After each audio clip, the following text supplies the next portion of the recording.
शरद पवार ने किया नीतीश कुमार का जिक्र। NCP SP chief Sharad Pawar ने बुधवार को कहा कि वह दिन चला गया जब केंद्र में एक व्यक्ति की सरकार होती थी, क्योंकि बीजेपी ने सहयोगी दल के साथ मिलकर सरकार बनाई है।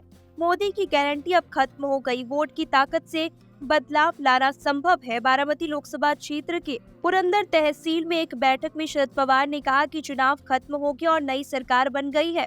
बीते 10 वर्ष में एक व्यक्ति की सरकार थी, लेकिन अब वह उस व्यवस्था से मुक्त हो गया। इस बार सरकार दूसरों की मदद से बनी है।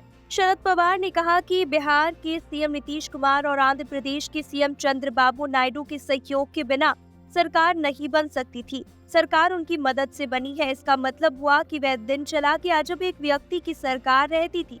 इसका मतलब ये भी है कि मोदी की गारंटी जो हम सुना करते थे अब खत्म हो गई है।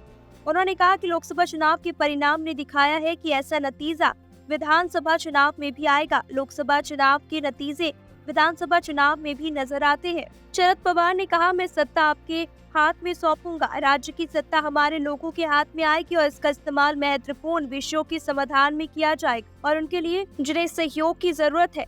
हाल में संपन्न लोकसभा चुनाव में बीजेपी 272 का आंकड़ा नहीं छुपाई और उसे केवल 240 सीट मिली। हालांकि एनडीए के सहयोगी दल के साथ मिलकर उसने केंद्र में सरकार बनाई है।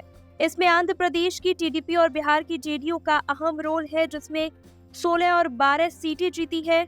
वहीं इंडिया ब्लॉक ने मिलकर 233 सीटें जीती है, जिससे सबसे अधिक सीट कांग्रेस के पास 99 है। वहीं महाराष्ट्र में महाविकास अघाड़ी ने मिलकर 30 सीटें जीत ली है।